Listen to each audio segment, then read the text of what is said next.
subscribe.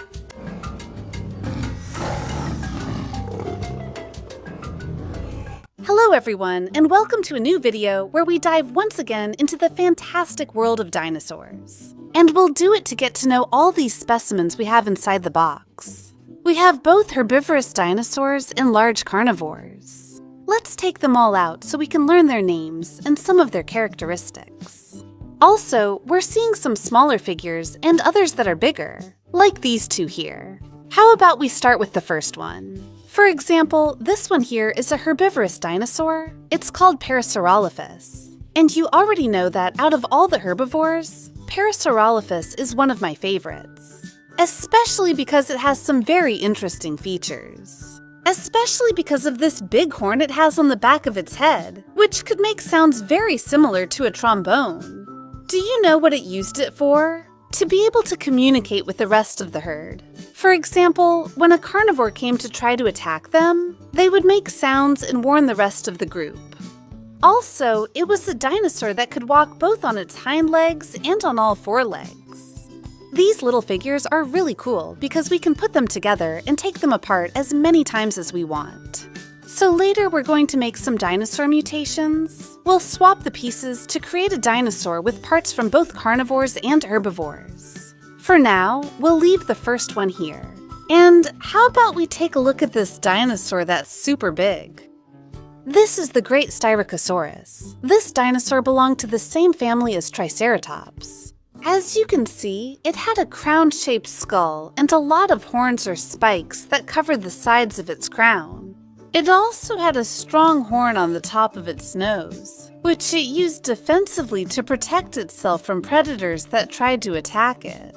As you can see, the figure can move its head up and down and also side to side, and its legs are also articulated.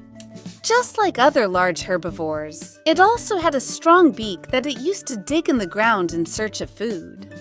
I love the colors, because it comes with these silver details, super cool.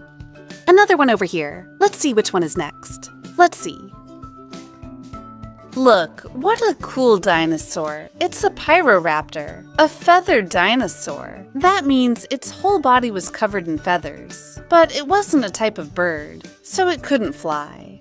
It was a carnivore, and above all, it had long feathers on the back of its head. On the back of its legs and on its long tail, where the feathers were longer and bushier.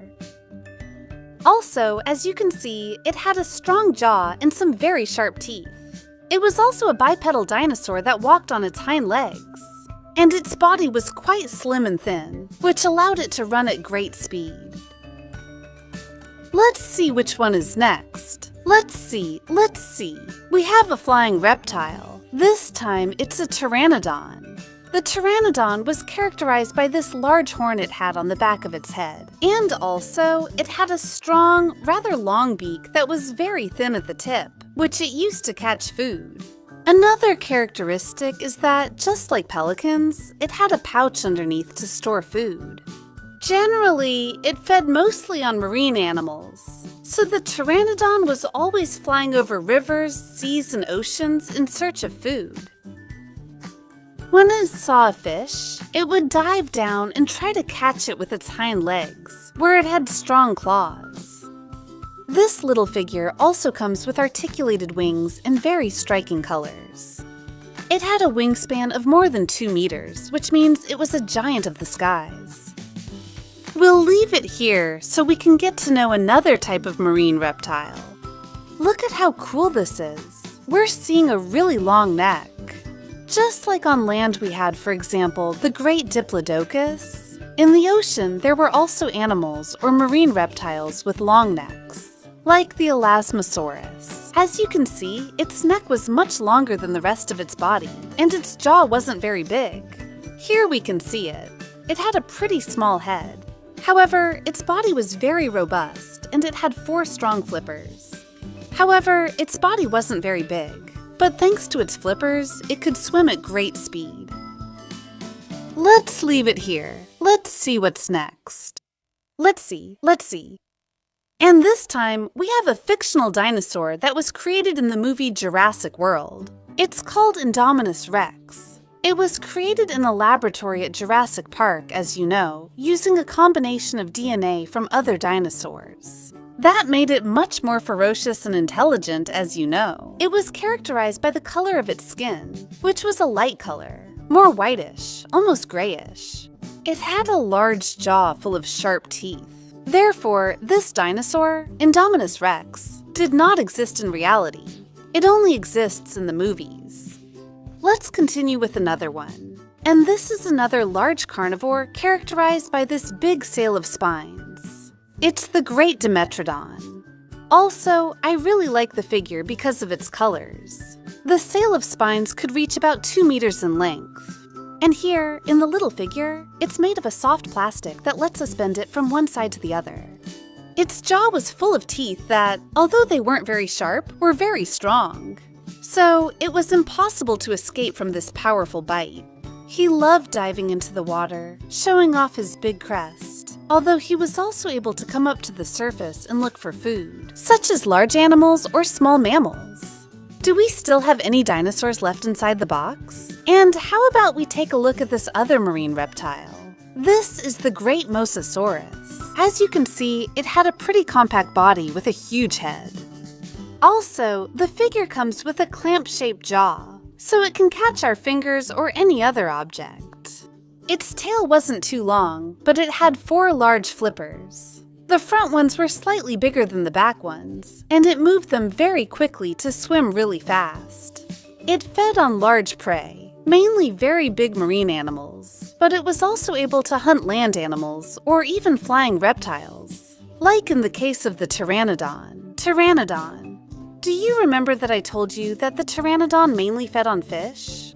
Well, when it approached the ocean in search of some kind of small animal, the Mosasaurus was often able to jump really high and catch the great flying reptile in its mouth like this. It would dive back into the water and eat it. Impressive, right? Let's see which dinosaur comes out next. Look, we have a really big one. And check out this jaw. Snap, snap. Even though it looks like a very scary dinosaur, it was actually a herbivorous dinosaur. It was the Great Therizinosaurus, known for the strong claws it had on the front of its legs. It used them by swinging them quickly from side to side to defend itself from predators. Also, as you can see, it had a long tail and was bipedal, walking on its hind legs, although in this figure, they made it with sharp teeth. Actually, Therizinosaurus fed on plants, leaves, and grass. It can also move its neck from side to side and from right to left. Another one over here. On this occasion, we also have a great armored dinosaur. We couldn't leave it out of this video. It's the Great Ankylosaurus. The upper part of its body was almost indestructible. As you know, it had very thick skin and was covered in spikes on top. It also had large spikes on the sides of its head, meaning its head was armored too. Its tail ended in a large club or ball that it used defensively when a predator came near. It was also a quadruped and was also called the Cretaceous armadillo. Here we have 2 other large herbivores, very different, but also characterized by the shape of their heads. Look, on this side we have the Great Therizinosaurus, and on this side we have the Great Pachycephalosaurus. I almost made a mistake. As you know from its name, it had a super hard skull, as hard as a rock, and it also had large spikes on the back. And do you know what it did? It engaged in great battles using its strong skull, head-butting other dinosaurs. It also had a strong beak, something characteristic of some herbivores, which they used to dig in the ground in search of food. That strong beak was also present in the Great Triceratops. It also had a super defensive skull, with 3 large horns and a crown-shaped skull with small spikes on the sides. The third horn was smaller, but the 2 on top could reach over 1 meter in length. It was a quadruped and also lived on planet Earth during the Cretaceous period. And we have the last dinosaur left inside the box. It's a small Velociraptor. Although it wasn't very big, it was able to catch large prey because they hunted in groups or packs. As you can see, its jaw was also full of sharp teeth. And also, an interesting fact is that although the Velociraptor is usually depicted with scaly skin, according to experts, the Velociraptor was a dinosaur that had its whole body covered in feathers, especially on its tail, where they were longer and bushier. In addition, it used its tail to change direction while running. Its front legs were quite long, and it used them to grab meat and bring it to its mouth. And now, friends, we finished today's video. Here we have all the dinosaurs we've learned about. If you like this video, ¿Me podéis ayudar dándome un sub? give it a thumbs up, and I invite you to subscribe to the channel so you don't miss any videos. And now, I'll say goodbye to you. See you in the next video with more amazing dinosaurs. Goodbye. Have a fantastic day.